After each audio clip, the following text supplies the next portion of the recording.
Hello दोस्तों, मैं OP Verma एक कंप्लीट एजुकेशन में आपका स्वागत करता हूं। दोस्तों, इस वीडियो में हम लेकर आए हैं व्यंजन संधि पार्ट 1, जो कि किसी भी परीक्षाओं के दृष्टिकोण से बहुत बहुत इम्पोर्टेंट है।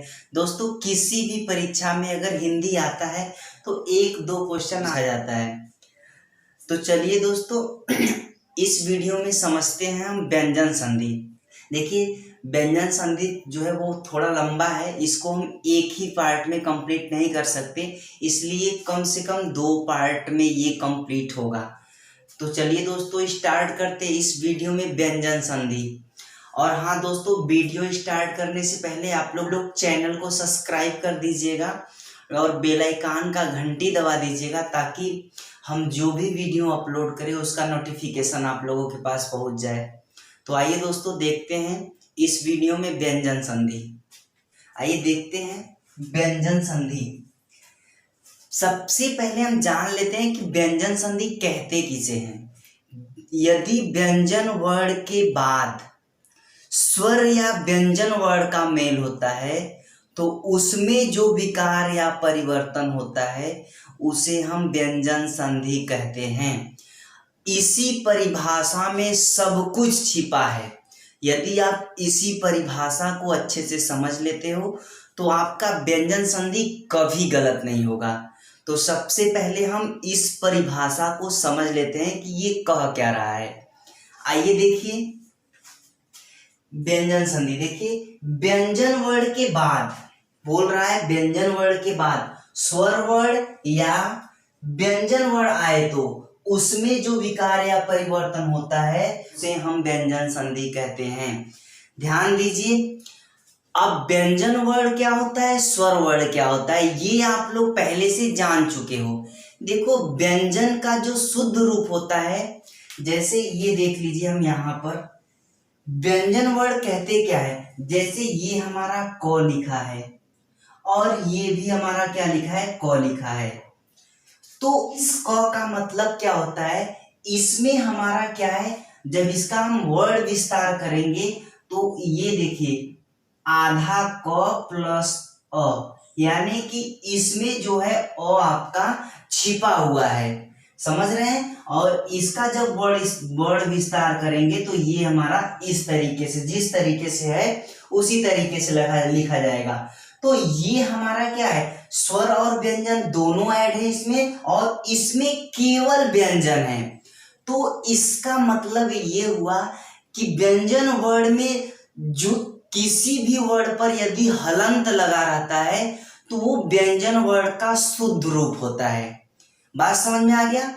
अब व्यंजन वर्ण के बाद यदि व्यंजन आए या स्वर वर्ण आए तो उनमें जो विकार या परिवर्तन होता है उसी को हम क्या बोलते हैं, व्यंजन संधि बोलते हैं। जैसे एक देख लीजिए, यहां पर एक एग्जाम्पल है। देखिए, एक शब्द दिग्गज दिया है। अब हम दिग्गज का जब संधि विच्छेद करेंगे तो ये हमारा दिक धन गज होता है। देखिए, दिक में अंतिम वर्ण जो है हमारा क्या है, शुद्ध व्यंजन है, यानी कि क है। क जो है वो शुद्ध व्यंजन है। अब ये व्यंजन वर्ण के बाद फिर से देखिए गज में देखिए इस तरीके से गज का अगर हम वर्ण विस्तार करेंगे तो ग प्लस अ प्लस ज प्लस अ, इस तरीके से इसका वर्ण विस्तार होगा।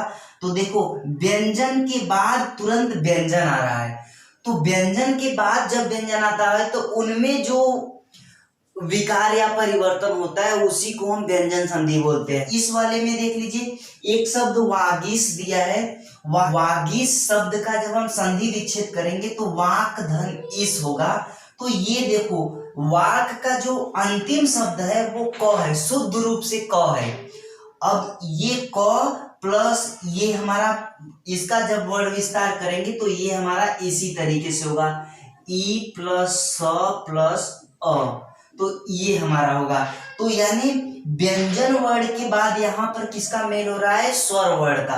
तो यही तो दिया है, व्यंजन वर्ण के बाद या तो स्वर वर्ण आए या तो व्यंजन वर्ण आए, तो उसमें जो विकार या परिवर्तन होता है उसी को हम क्या बोलते हैं, व्यंजन संधि बोलते हैं। इतनी बात समझ में आ गई?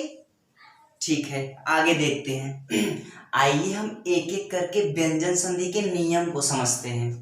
देखिए व्यंजन संधि का नियम, व्यंजन संधि का जो पहला नियम है, वर्ग के पहले वर्ण का तीसरे वर्ण में परिवर्तन। यानी वर्ग का जो पहला वर्ण होता है वो उसी वर्ग के तीसरे वर्ण में परिवर्तन कब कब होता है ये देख लीजिए। देखिए यानी यदि क च ट त प ये वर्ग का, प्रत्येक वर्ग का पहला वर्ण है, प्रत्येक वर्ग के पहले वर्ण के बाद देखिए क्या क्या आ सकता है, सभी स्वर वर्ण आता है। यदि सभी स्वर वर्ण में से कोई भी स्वर आए, समझ रहे हैं ना बात, यानी प्रत्येक वर्ग के पहले वर्ण के बाद कोई भी स्वर आ जाए, या फिर प्रत्येक वर्ग का तीसरा वर्ण आ जाए, यानी प्रत्येक वर्ग का तीसरा वर्ण क्या होगा, ग ज ड द ब, ये प्रत्येक वर्ग का तीसरा वर्ण, या प्रत्येक वर्ग का चौथा वर्ण, यानी इस पहले वर्ण के बाद यानी पहले वर्ण के बाद प्रत्येक वर्ग का चौथा वर्ण आ जाए। चौथा वर्ण के अंतर्गत कौन कौन से, घ झ ड ध ब, ये प्रत्येक वर्ग का चौथा वर्ण है, ये आ जाए, या फिर अंत्यस्थ व्यंजन वर्ण आ जाए। अंत्यस्थ व्यंजन मतलब क्या है, य र ल व, यानी इनके साथ प्रत्येक वर्ग के पहले वर्ण के बाद चाहे सभी स्वर आ जाए, या प्रत्येक वर्ग का तीसरा वर्ण आ जाए, या प्रत्येक वर्ग का चौथा वर्ण आ जाए, या अंत्यस्थ व्यंजन आ जाए, तो क का क्या हो जाता है, ग हो जाता है, च का ज हो जाता है, ट का ड हो जाता है, त का द हो जाता है, प का ब हो जाता है। और वो भी क्या है, यहाँ पर शुद्ध व्यंजन यानी आधा वर्ण लिखेंगे, ये नहीं कि ग पूरा लिख दो, ऐसा कुछ नहीं, इसका मतलब आधा वर्ण लिखेंगे। बात समझ में आ गया? आइए हम एक एक करके एग्जाम्पल को समझते हैं। देखिए यहाँ पर देखिए क का ग होना, पहला देखिए हमारा क्या है, दिक धन गज बराबर क्या हो जाएगा, दिग्गज। तो हम आपको देखिए पहले भी हम बता चुके हैं कि आपको संधि विच्छेद करने के लिए आपको कोई शब्द दिया रहेगा, उस शब्द को आपको दो भागों में तोड़ना होगा, और दो भागों में ऐसे तोड़ना होगा कि उन दोनों भागों का क्या होना चाहिए, अर्थ होना चाहिए। तो ये बात आपको स्वर संधि में भी बताए थे और व्यंजन संधि में भी हम आप लोगों को याद दिला दे रहे हैं। तो बस ध्यान से समझिए, ये जो है क, देखिए ये दिग्गज, तो यहाँ पर देख लीजिए ये दिक धन गज, क्योंकि ये जो क है प्रत्येक वर्ग का पहला वर्ण जो होता है वो उसी वर्ग के तीसरे वर्ण में परिवर्तन होता है। तो ये जो क है आधा क, ये आधा ग में परिवर्तित हुआ है, तो दिक धन गज बराबर क्या हो जाएगा, दिग्गज। ध्यान से समझिए। अब जैसे यहाँ दिक धन अंत, यानी क के बाद क्या है, स्वर आया हुआ है, तो स्वर देखिए क के बाद क्या है, अ आया हुआ है, तो ये हमारा आधा क होगा, आधा क फिर अ, आधा क में यदि अ का मात्रा जोड़ेंगे तो वो पूरा ग हो जाएगा, यानी ये जो क होगा आधे ग में परिवर्तित होगा, आधे ग में जब अ को जोड़ोगे तो क्या हो जाएगा, पूरा ग हो जाएगा, फिर अंक का मात्रा दीजिए, फिर त। इस तरीके से करेंगे तो क्या हो जाएगा, दिक धन अंत बराबर क्या हो जाएगा, दिगंत हो जाएगा। देखिए दिग्विजय करना है, दिग्विजय का आपको संधि विच्छेद करना है, तो दिक धन विजय, यहाँ पर ग है, तो आप जानते हो रूल की प्रत्येक वर्ग का जो पहला वर्ण होता है वो उसी वर्ग के तीसरे वर्ण में परिवर्तन होता है, तो ये हमारा ग में परिवर्तित हुआ है, अर्थात क वाले वर्ण, क वर्ग का वर्ण है, तो दिक क रहेगा तो ग में परिवर्तित होगा ना, तो दिक धन विजय बराबर देखिए, अब दिग्विजय को कैसे लिखेंगे, ये हमारा विजय के पहले ये दिग्विजय, ये क जो है आधे ग में परिवर्तित हो गया है, तो दिग्विजय। बस इसको थोड़ा सा आपको ध्यान से समझना है, बड़े आराम से कर लोगे आप लोग। आइए देखते हैं च का ज में कैसे परिवर्तन होता है। देखिए च के बाद देखिए अजंत आपका एक शब्द है, अजंत शब्द है। तो अच्छा एक बात बताइए, यदि आपको संधि विच्छेद करना है, ये तो हम लिख दिए हैं, लेकिन आप अपने दिमाग से सोचिए, अजंत आपको एक शब्द दिया है, तो आपको पहचानना है कि हम इसका संधि विच्छेद कैसे करेंगे। तो आप जाएंगे अपने दिमाग में टटोलेंगे, तो आपको एक सूत्र मिलेगा, यानी प्रत्येक वर्ग का जो पहला वर्ण होता है वो उसी वर्ग के तीसरे वर्ण में परिवर्तन हुआ है। तो आपके दिमाग में ये बात आएगा, तो ज हुआ है अजंत, ज है तो वो च में परिवर्तन होगा, जब च रहा होगा तब तो ज में हुआ होगा परिवर्तन।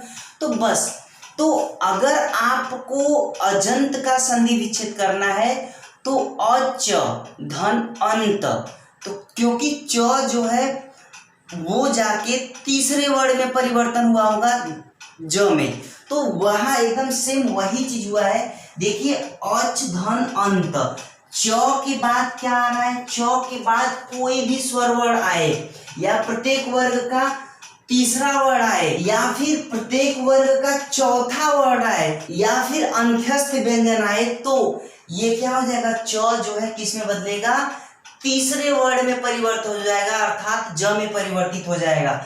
तो देखो अच धन अंत बराबर क्या हो जाएगा, अजंत।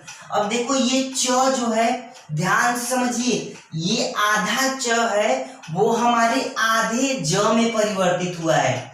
आधे ज में जब परिवर्तित हुआ है तो आधे ज में जब अ जोड़ोगे तो पूरा ज हो जाएगा, जब पूरा ज हो जाएगा तो ऊपर अंक का मात्रा है तो उसको आप लगा देंगे, फिर त है, तो अच धन अंत बराबर क्या हो जाएगा, अजंत हो जाएगा। देखिए अच धन आदि बराबर क्या हो जाएगा, अजादि। देखो च जो है वो किस में कन्वर्ट हो रहा है, ज में, समझ रहे हैं, तो ज में हो जाएगा, ज में आ का मात्रा, आधे ज में आ का मात्रा लग जाएगा तो ज पर आ का मात्रा हो जाएगा, इसलिए अजादि हो जाएगा। अब देखिए लच धन जत बराबर क्या हो जाएगा, लज्जत। ये च जो है वो किस में परिवर्तित हो रहा है, आधे ज में, आधे ज में परिवर्तित हो गया, फिर जत यहाँ पर है जत, तो लत धन जत बराबर क्या हो जाएगा, लज्जत। तो इस तरीके से आपको समझना है। बस ये बात ध्यान रहे कि प्रत्येक वर्ग का तीसरा वर्ण यहाँ पर आपको दिखाई देगा, जब आपको संधि विच्छेद करना है तो उसी वर्ग के पहले वर्ण में परिवर्तित आपको करना होगा, बस ध्यान दीजिएगा इस बात को। आइए देखते हैं ट का ड होना। देखिए जैसे यहाँ पर षडानन लिखा है, तो षडानन ये तीसरे वर्ग का तीसरा वर्ण है, ये डा, तो उसका पहला वर्ण क्या होगा, ट होगा, यानी ट ठ ड, तो यानी षडानन है। तो जब आपको संधि विच्छेद करना है तो उस वर्ग के पहले वर्ण पर जाइए, तो लिखेंगे सट, सट धन आनन बराबर क्या हो जाएगा, षडानन। ये सट धन आनन बराबर क्या हो जाएगा, षडानन। ये देखिए ध्यान से समझिए, आपको ये बताया गया था कि ट जो है ये हमारा आधे ड में परिवर्तित होगा, ठीक है, ये ट जो है आधे ड में ही परिवर्तित हो रहा है, तो आधे ड के बाद जब आ का मात्रा लग जा रहा है तो ड पर आ का मात्रा हो जा रहा है, इसलिए यहाँ पर षडानन हो जा रहा है। ध्यान दीजिए, अब ये सट धन रिपु बराबर षड्रिपु, सट धन रिपु में ये हमारा ट जो है वो ड में परिवर्तित हो जा रहा है, और ये जो छोटी का मात्रा है वो ड पर लग जा रहा है, और जो र बच जा रहा है वो इस तरीके से लग जा रहा है, तो ये हमारा सट धन रिपु बराबर क्या हो जाएगा, षड्रिपु हो जाएगा। इस तरीके से जो होता है वो परिवर्तन होता है। आप लोग प्रैक्टिस करेंगे, आप लोगों को समझ में आ जाएगा। आइए देखते हैं त का द होना। देखिए जैसे यहाँ पर भगवत भजन लिखा है, भगवत द भजन किस वर्ग के अंतर्गत हमारा द आता है? तो त वर्ग के अंतर्गत हमारा द आता है। तो आपको ये समझना है भगवत त जो है वो द में कन्वर्ट हुआ होगा। तो भगवत धन भजन, तो भगवत देखिए भगवत धन भजन, तो ये त जो है वो आधे द में परिवर्तित हो गया। फिर भजन, भगवत त की जगह द हो जाएगा, आधा द भगवत भजन हो जाएगा। देखिए उद्योग, तो उत धन योग बराबर क्या हो जाएगा? उद्योग। ये संधि विच्छेद करने का तरीका देखिए, आधा द वो आ रहा है ना, आधा द आ रहा है, तो वो जो द है वो किस वर्ग के अंतर्गत आता है? त वर्ग के अंतर्गत आता है। तो त का ही तो द हुआ होगा। तो उत धन योग बराबर क्या हो जाएगा? उद्योग। देखिए उत ये हो जाएगा, योग ये हो जाएगा, क्योंकि देखो ये त के बाद क्या आ रहा है? अंत्यस्थ व्यंजन यानी य आ रहा है। तो उत धन योग बराबर क्या हो जाएगा? उद्योग। देखिए सतधन भावना, सतधन भावना बराबर क्या हो जाएगा? सद्भावना। देखिए सद्भावना, ये त जो है वो द में कन्वर्ट हो रहा है, सत को सद बोलेंगे, भावना यानी प्लस भावना, तो ये सत प्लस भावना बराबर क्या हो जाएगा? सद्भावना। सतधन गुण बराबर क्या हो जाएगा? सदगुण। सतगुण नहीं होता है, सदगुण, सदगुण मीन्स होता है सच्चा गुण। देखिए ये तो जो है हमारा किस में कन्वर्ट हो रहा है? द, आधे द में कन्वर्ट हो रहा है। तो सत धन गुण बराबर सद गुण। इस तरीके से आपको करना है, बहुत आसानी से कर लेंगे। एक बात ध्यान रहे आपको, यानी क यानी प्रत्येक वर्ग के पहले वर्ण के बाद सभी स्वर आ सकते हैं, प्रत्येक वर्ग का तीसरा वर्ण आ सकता है, प्रत्येक वर्ग का चौथा वर्ण आ सकता है, और सभी अंत्यस्थ व्यंजन आ सकते हैं। तो ये सभी आ सकते हैं। तो सभी का क्या होता है? क का ग हो जाएगा, च का ज हो जाएगा, ट का ड हो जाएगा, त का द हो जाएगा, प का ब हो जाएगा, और ये सभी आधे वर्ण में रहेंगे, ये नहीं कि पूरा पूरा। चलिए एक और बचा है, आप देख लीजिए उसको भी।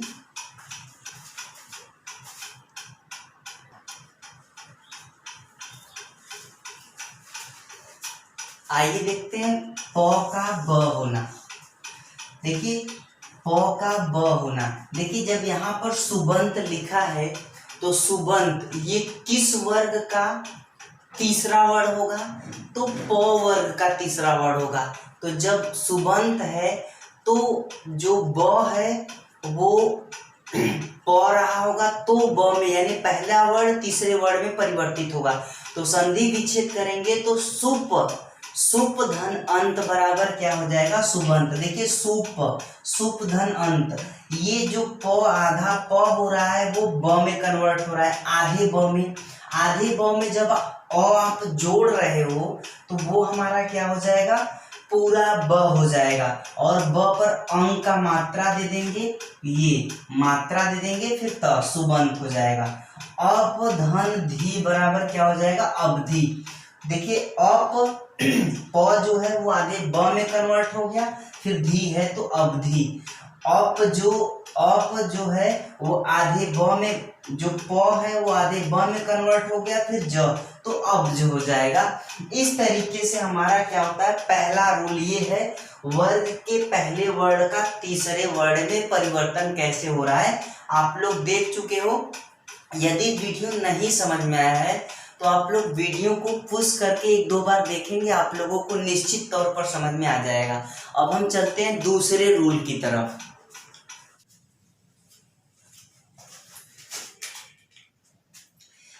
आइए दोस्तों देखते हैं व्यंजन संधि का दूसरा नियम। देखिए वर्ग के पहले वर्ण का पांचवें वर्ण में परिवर्तन, यानी वर्ग का जो पहला वर्ण होगा वो उसी वर्ग के पांचवें वर्ण में परिवर्तन हो जाएगा। यानी क जो है वो अंग में परिवर्तित हो जाएगा, च जो है वो इय में परिवर्तित हो जाएगा, ट जो है वो अड़ में परिवर्तित हो जाएगा, त जो है वो न में परिवर्तित हो जाएगा, प जो है वो म में परिवर्तित हो जाएगा। बस इस बात को ध्यान रखिए। देखिए यहाँ पर रूल क्या है। यदि किसी वर्ग के पहला वर्ड क्या होता है, वर्ग का पहला वर्ड क च ट त प का मेल किसी अनुनासिक वर्ड किसे कहते हैं, जो वर्ग का पंचमा अक्षर होता है उसी को हम अनुनासिक वर्ड बोलते हैं। तो अब उसमें भी केवल न और म यानी इनके बाद, यानी वर्ग के पहले वर्ड के बाद किसका मेल होगा, न या म का मेल होगा। तो उसके स्थान पर उसी वर्ग का पांचवा वर्ड यानी इ, अंग, इ, अड़, न, म हो जाता है। इसका मतलब आप ध्यान से समझ लीजिए। यदि प्रत्येक वर्ग का पहले वर्ड के बाद कोई अनुनासिक वर्ड, उसमें देखिए अनुनासिक वर्ड तो 5 होते हैं, जो वर्ग का पंचमा अक्षर होता है उसी को हम क्या बोलते हैं, अनुनासिक वर्ड बोलते हैं। तो उनमें भी केवल क्या आना चाहिए, म आना चाहिए और न आना चाहिए। ये जो 2 अक्षर हैं वर्ग के पहले वर्ड के बाद आना चाहिए, ठीक ना।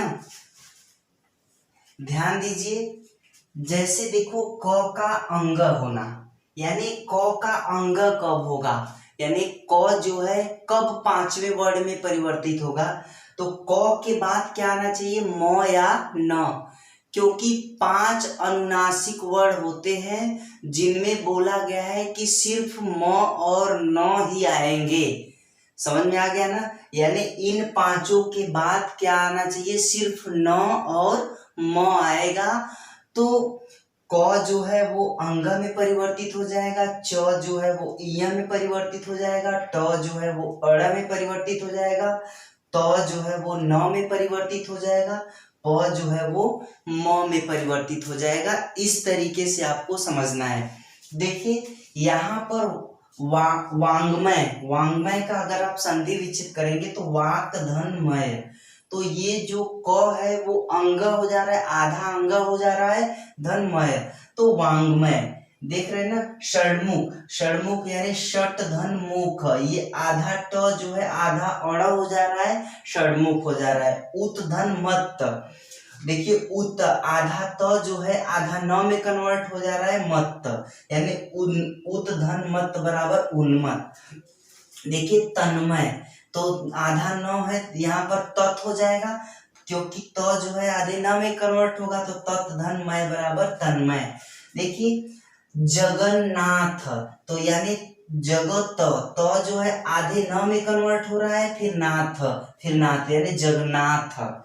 समझ रहे हैं, इस तरीके से आपको करना है, बड़े आसानी से आप कर सकते हो। बस आपकी दिमाग में 2 रूल, हम इस वीडियो में 2 रूल आप लोगों को बताए हैं, 2 रूल और या 3 रूल और बचा है, उसको भी हम अगले वीडियो में बता देंगे।